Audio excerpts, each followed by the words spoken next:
Welcome to the Kick Sugar Coach podcast. Join me each week as I interview experts who will share the science of sugar, sugar addiction, and different approaches to recovery. We hope to empower you with the information and inspiration, insights, and strategies you need to break up with sugar and fall in love with healthy whole foods so you can prevent and reverse chronic disease, lose weight, boost your mood and energy. Feel free to go to my website for details on my coaching programs and to access free resources, kicksugarcoach.com. Welcome, everybody, to the Kick Sugar Coach podcast. I have with me today Sarah Noble. And Sarah and I are going to go into a conversation around food and disordered eating and sugar and addiction from a very unique angle. Let me tell you a little bit about Sarah. Sarah is a mystic, a spiritual guide, and a transformational coach. She is what she likes to say, a portal between the seen and the unseen, the two worlds. And she creates space for people to step into this, into their intuition, into the callings that are often silent and are often feared by those of us who are using sugar to stuff sensations and feelings and intuition down. And she invites us to feel more alive by connecting to our intuition. She is passionate about inspiring us to live authentic lives that are created and not just ones that we go along with that we almost feel victimized by, that we can actually really sort of step into our life with power and passion. Welcome, Sarah. Thank you, Florence. It's so good to be here, especially for just a topic that is really dear to my heart and one of my own journey. Yeah. And Sarah was just telling me before we hit record that 8 weeks ago, she decided to give up the last little bits of sort of healthier forms of sugar, like maple syrup and honey, that were still lingering a bit in her diet. And I said, why would you do that? So Sarah, tell us about that. My relationship or disordered relationship with food started when I was about 10. And it wasn't until in my 30s that I even understood that I had a problem. It just felt like this was my life, always thinking about food, always concerned. Was I eating too much, too little? Who was watching me? It was really debilitating a lot of the time. And in my 30s, I also had other addictions. And so in my early 30s, I think I kind of hit a place where something had to change. I didn't know what it was. And I just knew I couldn't keep living this way.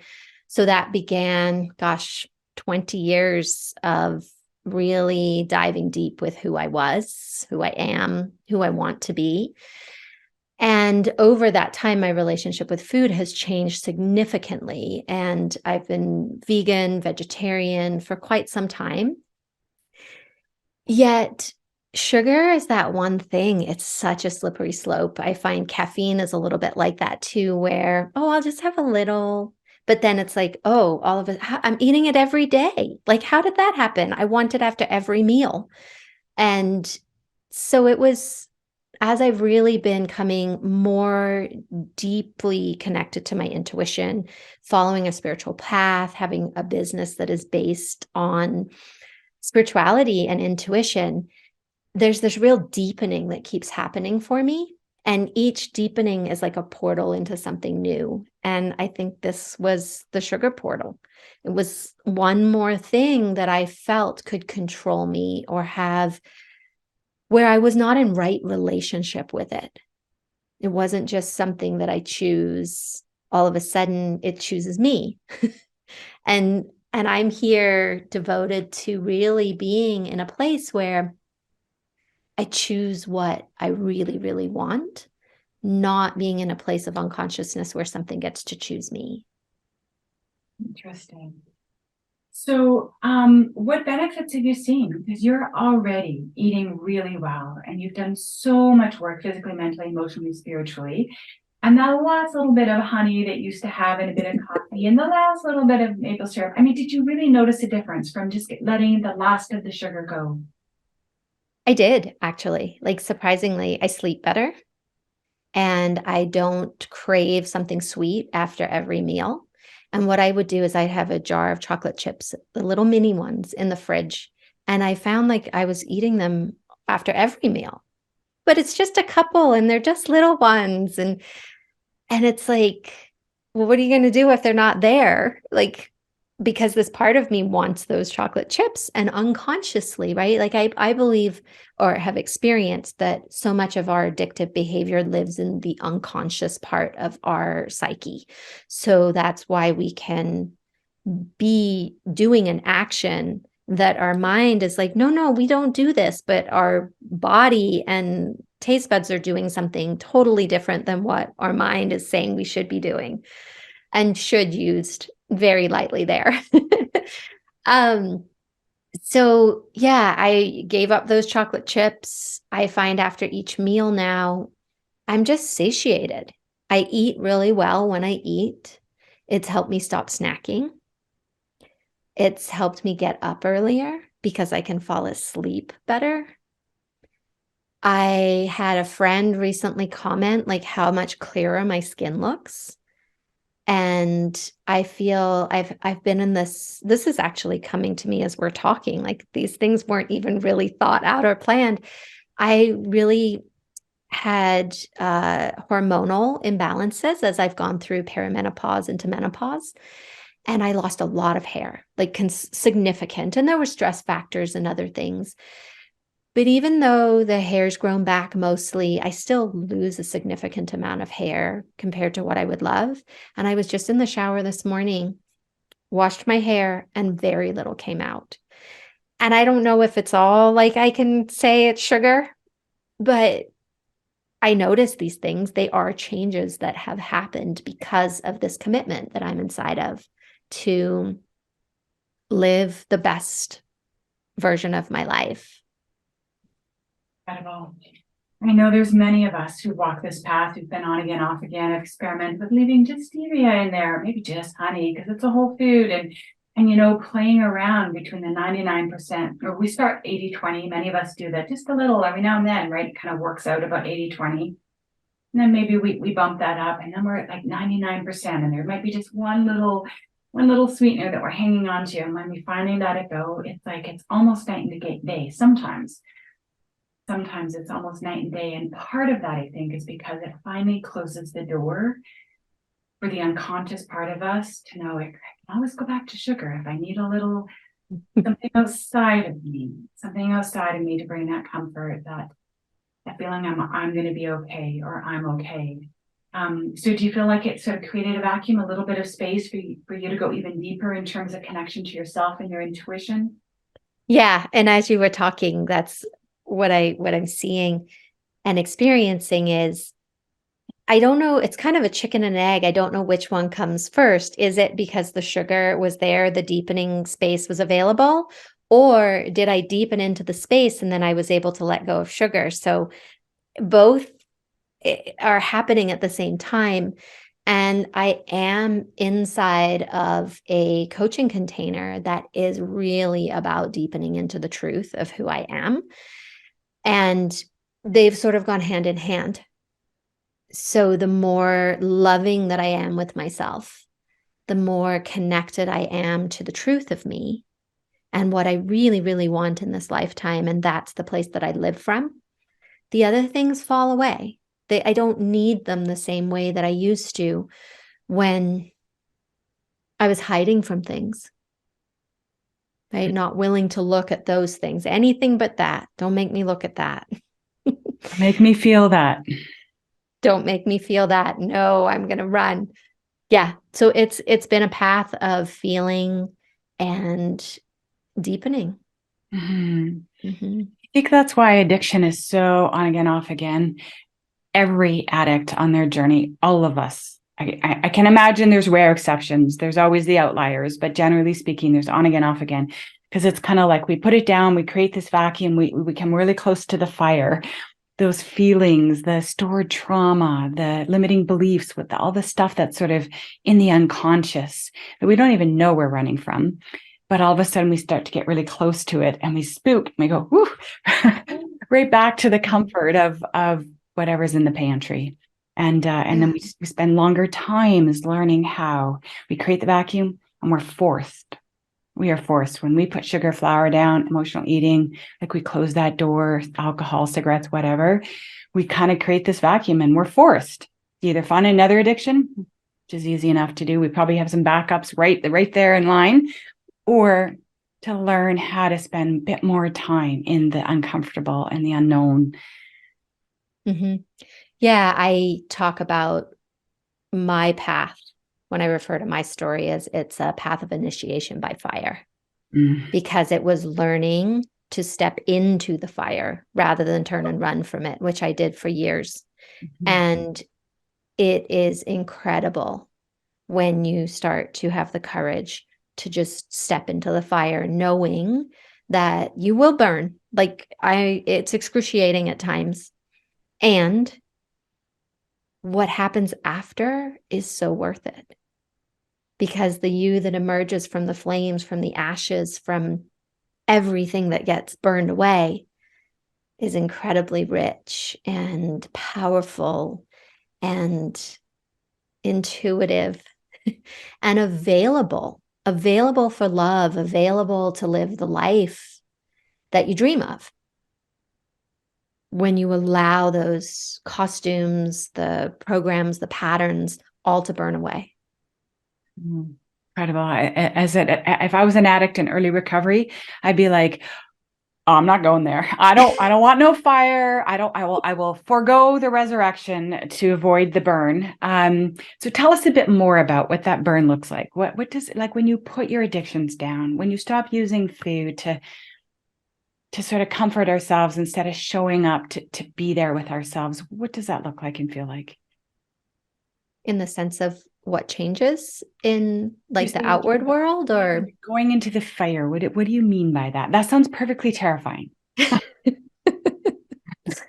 it is and it's a metaphor, right, of learning to sit with the incredibly comfortable sensations that are inside of us because we've never processed them. So they all live, all of them, inside.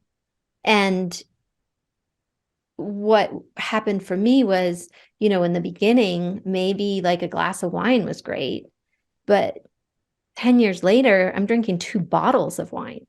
Or, in the beginning, it's the candy I hoarded in my drawer as a kid and was ashamed to like let anybody know was there, but I was always in there, to like full blown standing in front of the cupboard, opening it, taking things out while my mind is like, no, no, no, you don't need to eat. You're not hungry. And there's no control over taking the food out of the cupboard and sitting there and eating chips until I feel sick.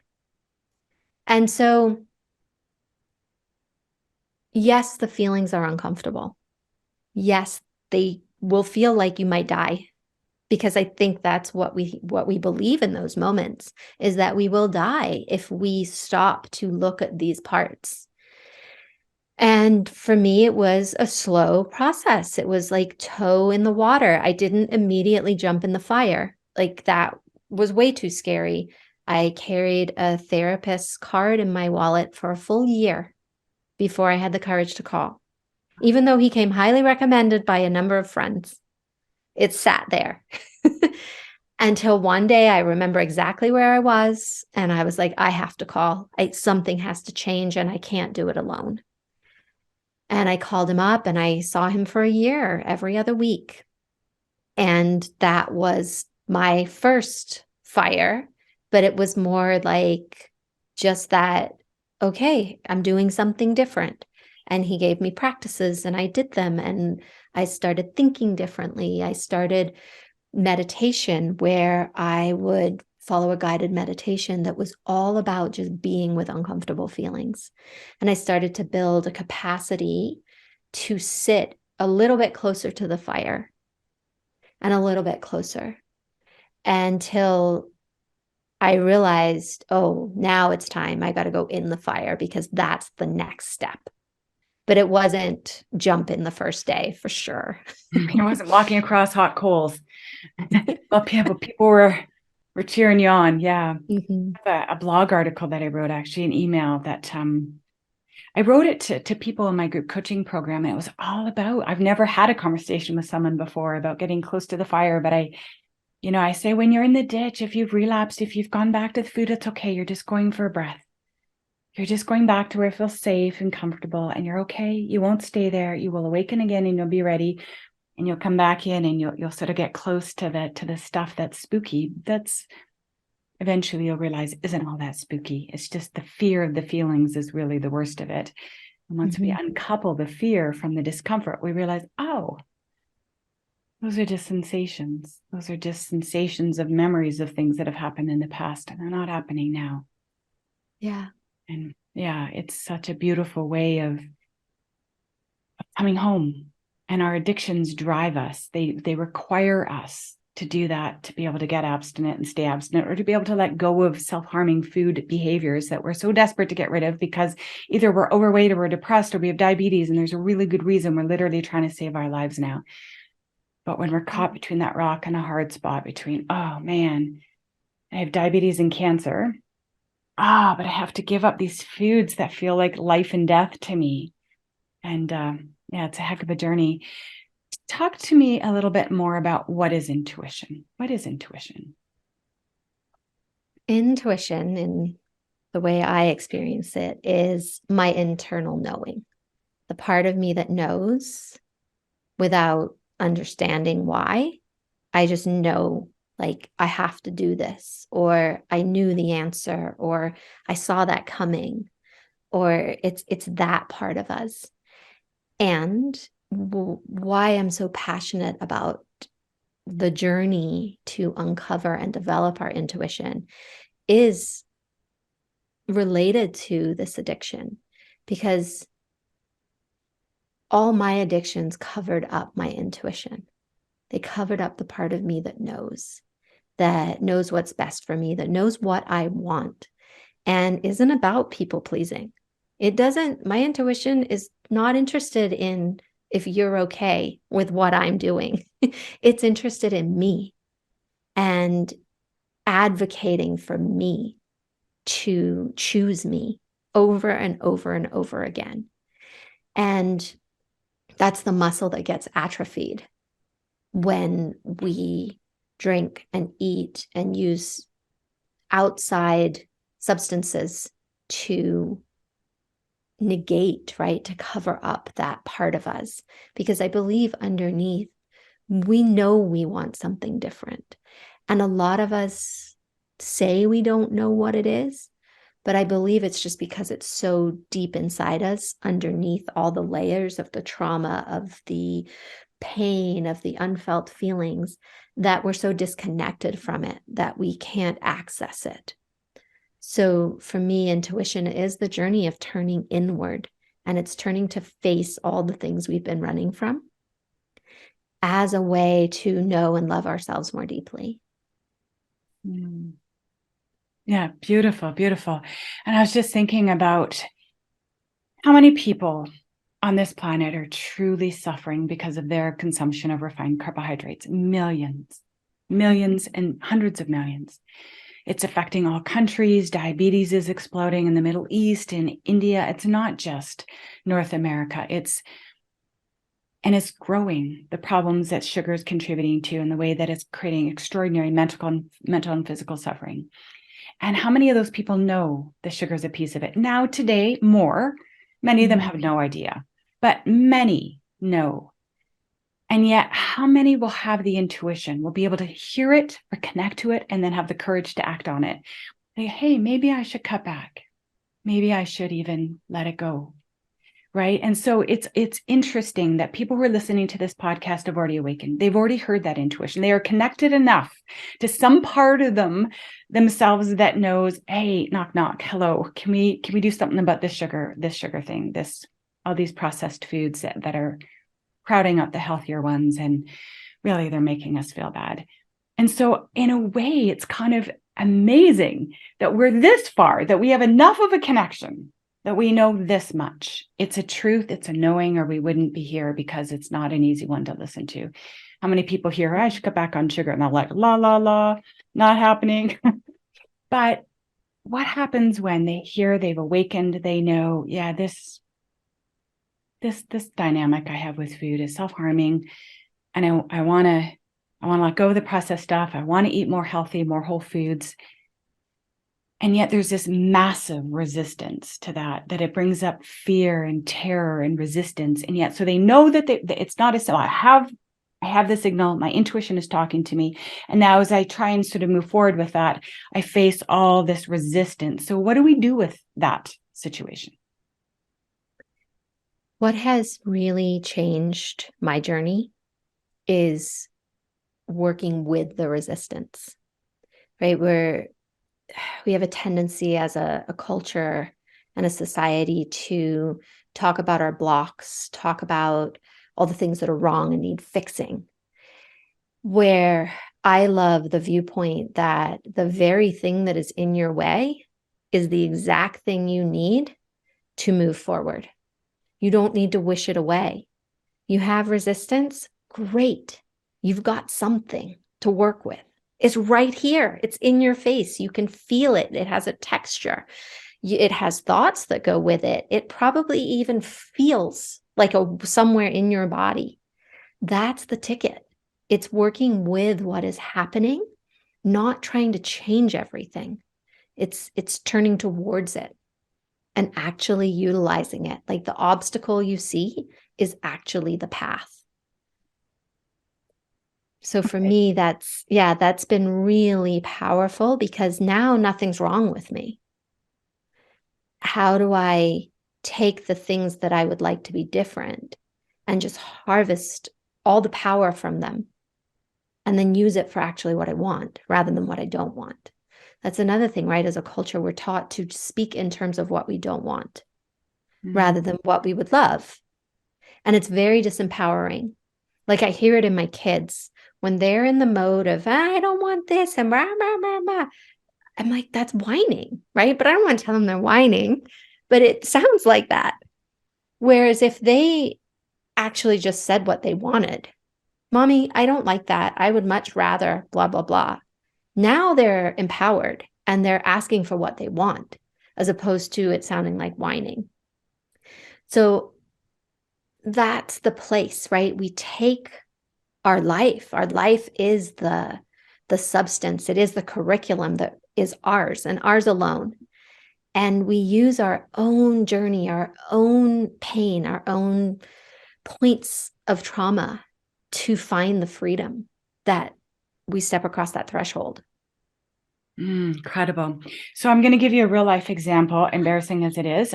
So my primary addiction, I would say, my primary use of something external to me to regulate my own nervous system, to help me feel calm, to give me pleasure, to make me feel like I'm going to be okay and everything's okay, has been food. My backup, however, was work.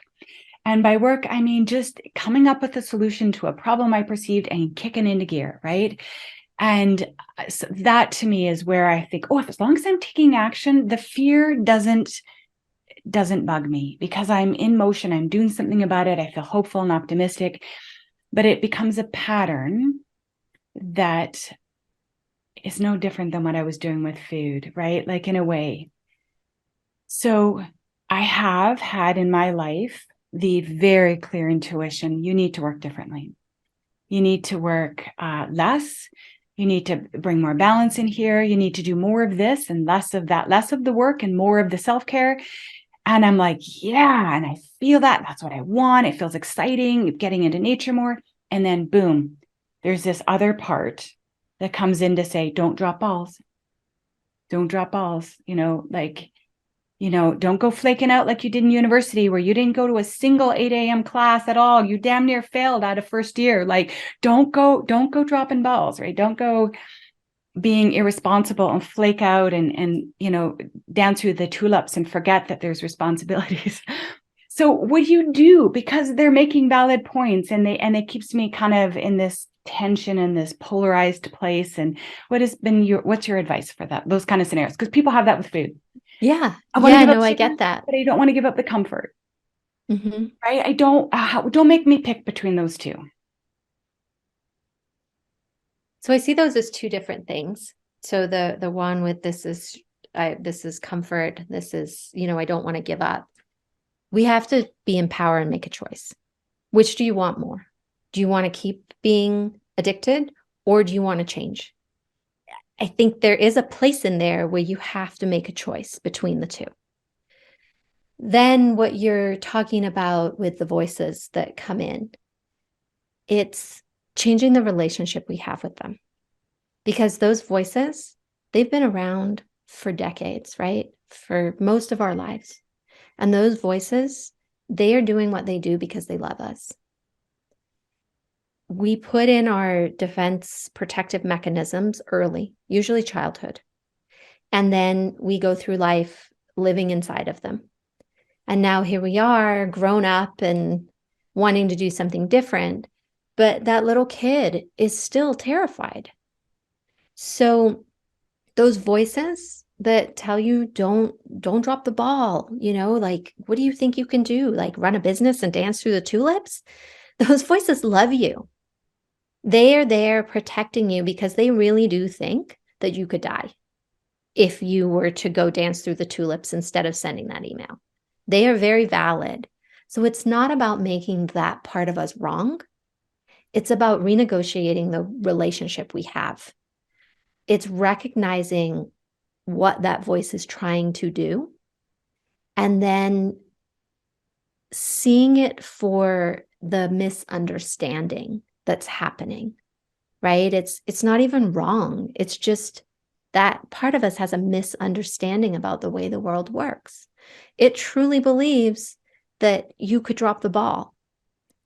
So it's building the muscle that reminds that voice, building the part of you that says, you know what? It's okay to drop balls. We got 6 others over here. You're going to drop balls. Life is messy. And if you drop that ball, you know what? I'm going to pick it up for you. It'll be okay.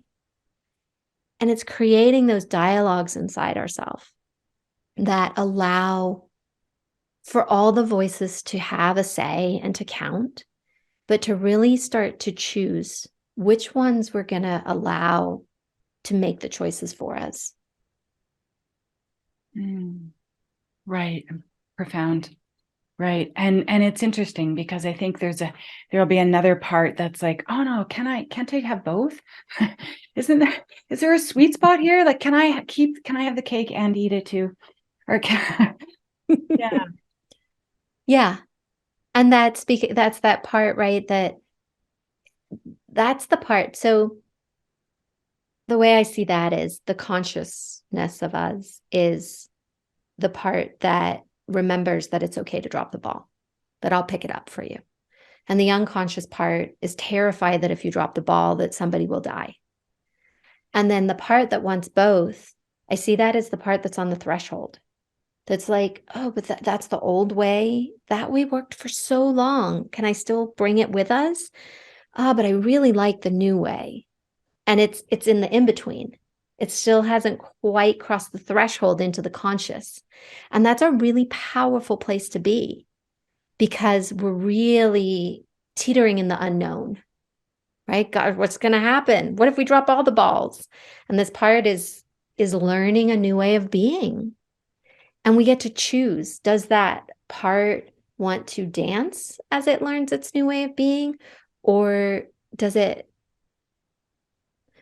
like, what does it want to do? How does it want to be? Does it want to walk seriously into the new life?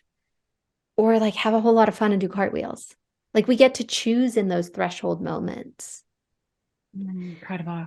I totally get that. I had this vision of a trapeze artist, like, oh, letting go, letting go of one and then sailing through the air and hoping to goodness the person on the other side or the bar itself will be in the right place at the right time and your grip will hold and you won't plummet, right?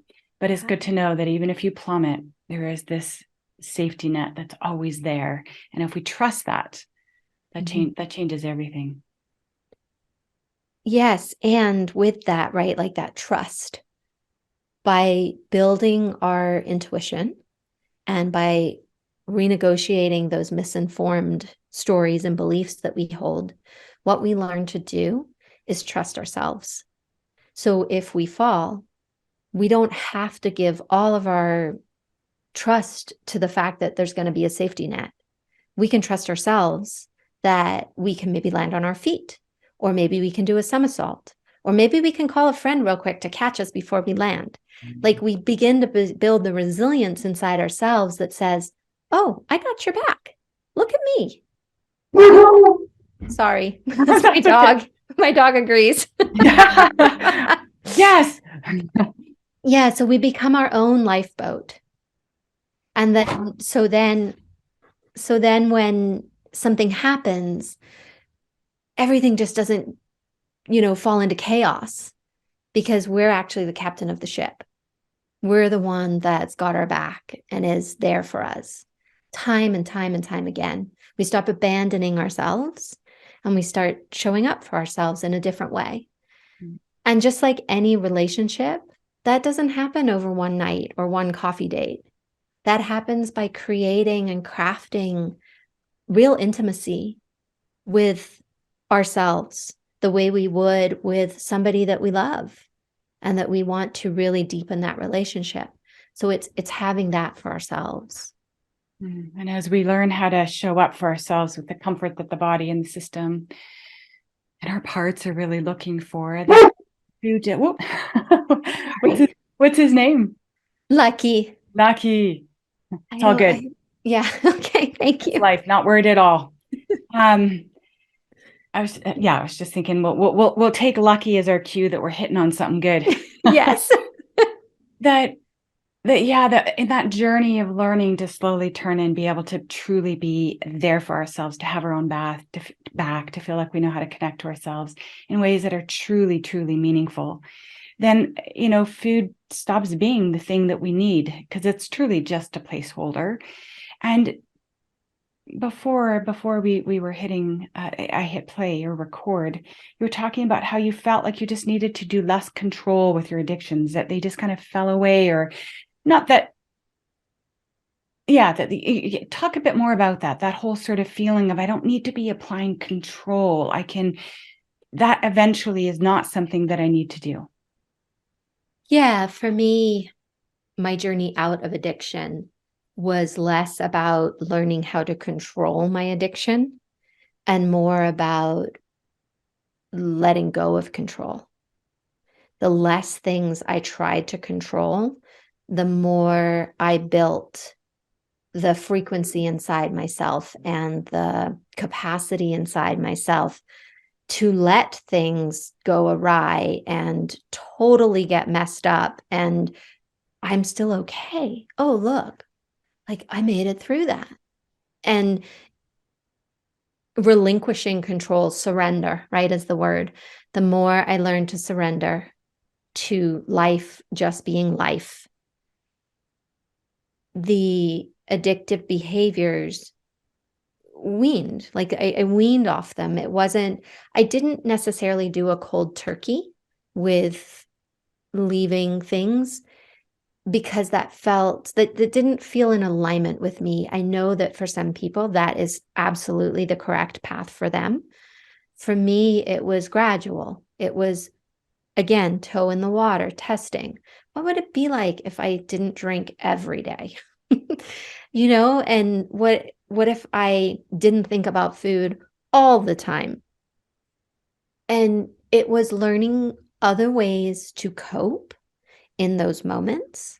So finding a yoga practice, finding meditation, getting a therapist, doing actual recovery work. I didn't do a lot of AA, but I was friends with people that were really big into 12-step programs. And so it was more recovery work conversations and interactions, which were incredibly helpful. And it was uncovering all the reasons why I ate, why I drank, why I smoked, why I ran away from everything in my life. And the more that I peeled back those layers, the more that I learned to forgive myself and others, the more I learned about codependency. Holy moly, right? I was so codependent. I was codependent with everything, including my addictions.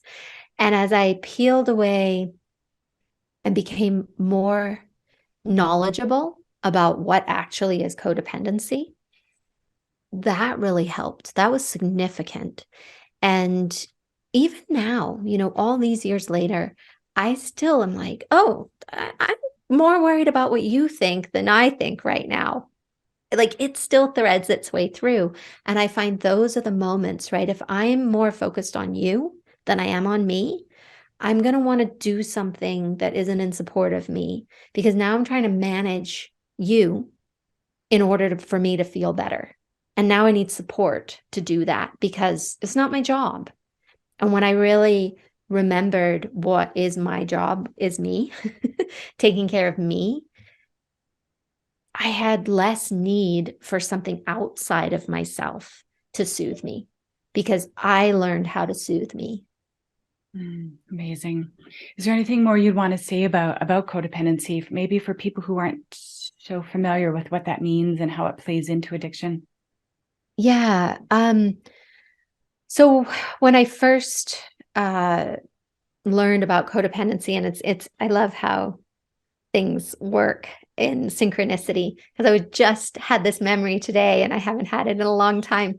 But when I was working with that first therapist and I went in and he was trying to explain to me about relationships and he drew two circles and then one circle in the middle. And he said, this is you and this is the person you're in relationship with. You're your own entire circle.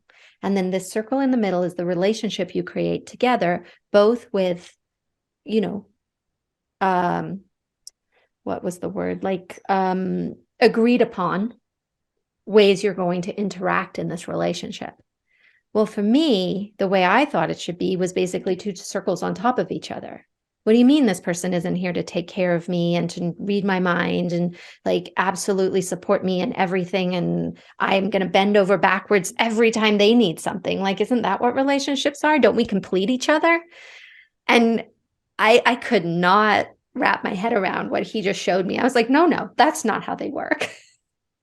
Like, so into this misunderstanding by the way I'd been brought up of what it meant to be in relationship with somebody and what was required of me to support that person so that they could feel okay.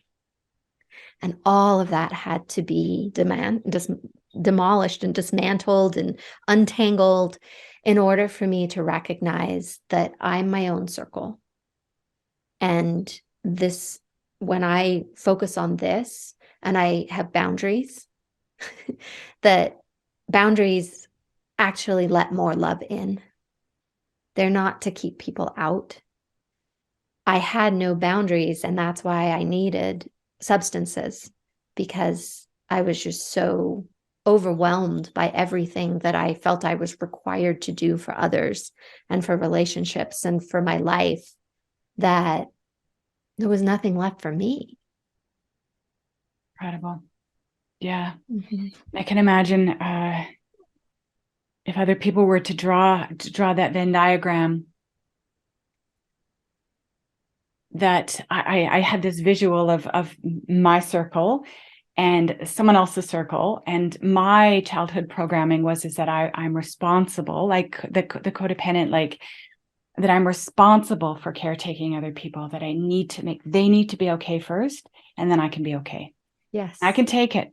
I'll be okay. I'm fine, broad shoulder, strong, lots of energy. I can do it. I can take this, right? But how different that is today, that it's almost absurd to me to think, and I can see where it comes from, that I had a mom who probably leaned on me in ways that were inappropriate, were age inappropriate, right? That she was certainly in a marriage where she struggled, and I knew that time she was coming just for whatever emotional probably connection and support and reassurance and stuff that, my little 5-year-old, 6-year-old self was doing my best to show up because I could sense it.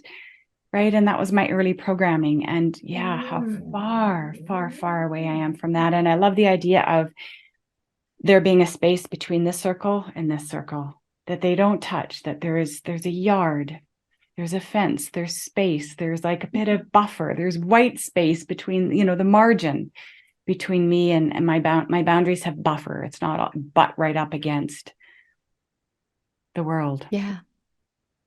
Yeah. They They let more of us be available to live our life when we have boundaries. And the big shift for me was thinking like, well, I'm setting this boundary and you have to respect it. And again, right, giving all my power away to them, because if they don't respect my boundary, then what do I do? But the boundary is about what I'm available for and not available for. And then showing up correctly for me of what that means.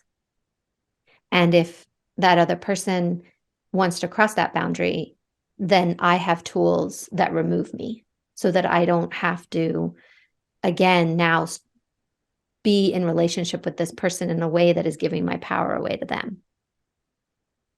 Mm-hmm. Mm-hmm. Awesome.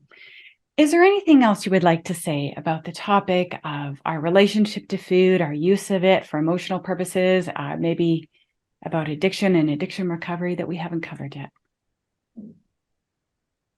Maybe just a sort of reassurance that it's worth it.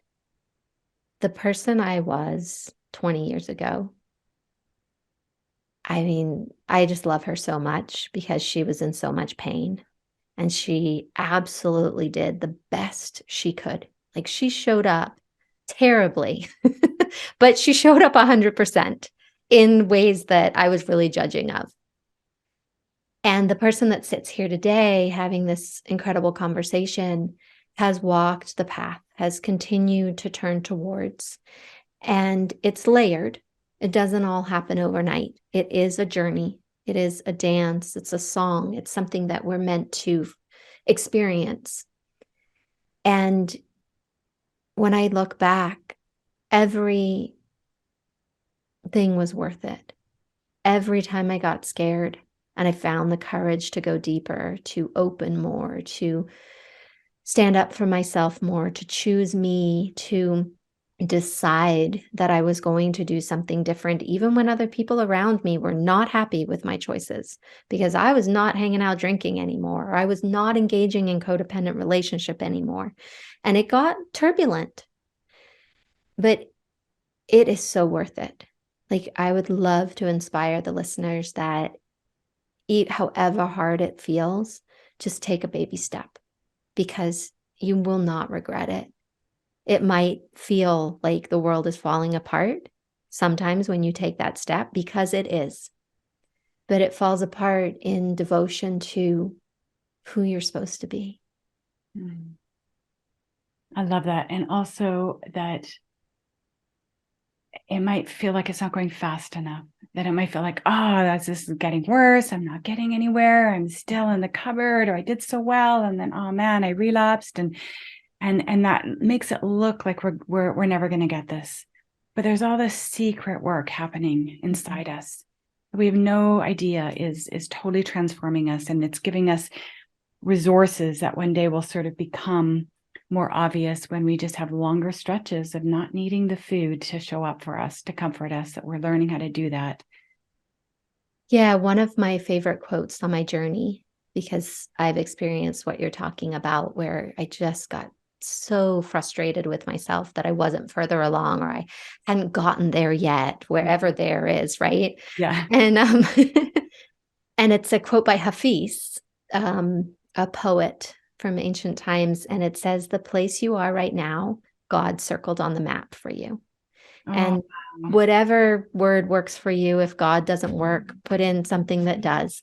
But it really, I had it on my computer for ages, and I would just look at it and remind myself that this is my moment. This is my life. And yes, I might not be happy with this moment, but it's where I'm supposed to be. It's circled on the map for me. Oh, I love that. I love that quote. I'll try and capture it and maybe stick it in the podcast blurb so people can use it as well. I love that. Let me just see if there's one more thing I want to ask. I think I just wanted to, I know, I'd love to know, how did you go from being a 2 bottle a day wine to a mystic? What does it mean to be a mystic? And how were those gifts always there, or did they unfold as you walked your journey of recovery? Yeah, they unfolded. I was born into a lot of trauma, And so if I had any gifts, they quickly were covered up because there was no way for me to be that open inside of the family structure that I lived in. So, but I was always intrigued by spirituality, by God, by what we can't explain. And as I began, it was kind of, they happened at a similar time whereby I was like, I can't live like this anymore. And I found myself on a yoga mat. And God, through the yoga traditions, is very different to the God I learned about at Catholic Church. And when I saw that there was something, a different way, it really resonated with me. And I just started following the thread. And I got really passionate about developing intuition and started taking classes and reading. I mean, it was just like everything about me wanted this. And so I just started following the thread. And now, like, this is my work in the world, is helping others develop their intuition, because it's so life-changing when we really can access that inner wisdom and we know what to do with it when we can access it and we have that relationship with it. Mhm. So a mystic is somebody that really is in devotion to a spiritual path, into spiritual teachings, into intuitive awareness and all that we cannot see, and helping bring it to people, bring it to communities, to the world as a way of living. It's not just something I do, it's who I am. Like Mhm. this work I do, it's who I am everywhere, not just here talking to you or, when I'm creating a program. It's my whole life. Incredible. Yes. I love it. And I love that the individuals that are listening to this podcast have already awakened. They have an intuition. There's some part of them inside that have said, we need to go to the next level. And I think we need to cut loose some of this food behavior, these food choices. They're holding us back. And, you can go back and forth if you want, but I love that idea of that in between the choice, right? That eventually we'll let it go and we'll move to the next level of being willing to show up for ourselves in new and better ways. And that journey doesn't end, that it sounds like it just keeps evolving our capacity to open and step into better and better understanding of what is the next right step for us. What is the life that in touch with? What do we want? How do we get there? That's really powerful. It's sort of really, in a way, this conversation was about, so you might still be hanging on to the sugar and the flour and the alcohol or whatever. Awesome. And yet know that when you're ready to let it go, and as terrifying it as it is, and the heat you might feel as you start to have to feel the discomfort instead of run from it, know that life on the other side, Sarah is here to tell us that it is transformational. Yeah, it's incredible. And you know what dropped in as you were saying that? It's, I heard addiction described as unlived desires. Mm. So when we are living so out of alignment with the truth of what we're supposed to do, we turn towards things to soothe that part that is so trying to get our attention, because it's our desire for our life and for everything that we want to do. So as a way to, if you're up against that point of, oh, am I going to go get that bag of potato chips out of the cupboard? And you're at that moment where you still can choose. Ask yourself, what is the unlived desire? What is the thing that I really, really want right now? Because those chips are just substituting. They're not really what you want. I love it. I love it. Thank you so much Sarah, I will just maybe tell us a little bit about how people can maybe work with you and what that looks like, just in case someone's interested in working with a mystic. I would love that. Yes, thank you. You can find me at sarahnoble.com. And I do have a free gift on my website that's called Ignite Your Intuition. So it's a teaching meditation workbook package gift that really helps you get in touch with what you desire as a way to increase your intuition. And I also have a quiz, which is called Discover Your Primal Intuitive Power. So we're all born with one gift that is the strongest. And in my journey, I found that once I identified what that particular gift was, I could work with it and my intuition expanded more rapidly than when I was trying to access it from the point of seeing, where my strongest gift is knowing. And once I knew that, things changed. So I've created a quiz and a program actually that helps you develop that intuitive gift. So those are ways. You can also find me on Instagram and Facebook at The Modern Day Intuitive. And I do have a podcast called The Modern Day Intuitive Podcast, where I do intuitive readings for a guest. Really? And yeah, and it's a way for people to see what it actually looks like when we're really connected to our intuition as a way to uncover the truth inside of us. Sarah, thank you so much for your time. This was wonderful. Thank you. I really enjoyed this. I have a big smile. Thanks for tuning in, everybody. Bye. Thanks for tuning in this week. If you would like more interviews, more information, and more inspiration on how to break up with sugar, go to my YouTube channel, Kick Sugar Coach, or my website, kicksugarcoach.com. See you next week.